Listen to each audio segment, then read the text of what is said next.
The UK Parliament regularly holds question and answer sessions on foreign policy, where the Foreign Secretary and other FCO ministers can bring everyone up to date. Yesterday's session was dominated by the ongoing situation in Iran and what is happening in the peace process between Israelis and Palestinians. First, Iran. It is for the Iranian people to decide their government, Mr. Speaker. The whole world has watched the post-election debate, demonstrations and violence against protesters with mounting concern. The grim effectiveness of the clampdown by the authorities has clearly not ended the debate inside Iran. Mr. Speaker, we are extremely concerned at the continued detention of some of our locally engaged staff in Tehran. This is unacceptable harassment and intimidation, as European foreign ministers made clear in their joint statement on Sunday. I have discussed this issue with Iranian Foreign Minister Mottaki, and we both agreed in our second telephone conversation yesterday that a swift resolution was in both of our interests.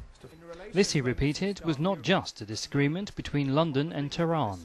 I think it is important to recognise that this is not a bilateral dispute between Iran and Britain, the situation in Tehran and in the wider country. There is a debate within Iran about how they want to be governed. But there is also the fact that Iran seeks engagement with the wider international community. And the wider international community is determined that that should be done on the basis of mutual respect, including of all of our staff. Mike Gapes. Mr. Miliband turned to the situation between Israelis and Palestinians. Mr. Speaker, the UK continues to support a two-state solution in the Middle East. We urge the parties and the Arab world to continue to build on the Arab Peace Initiative as the best basis for establishing long-term regional peace. We urge Israel to implement a complete freeze in settlement construction in line with her roadmap commitments, and we call on all Palestinians to be prepared to engage in peaceful negotiations with Israel.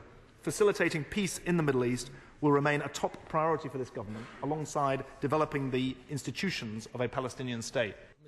And he said this about the influence of the new US administration.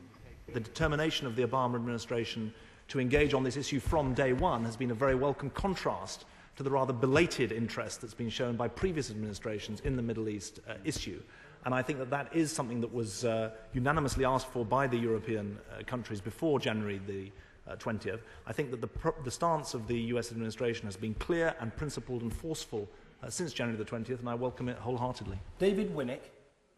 Major issues under discussion and debate, a chance to agree or disagree, and also importantly to be kept up to date on British foreign policy.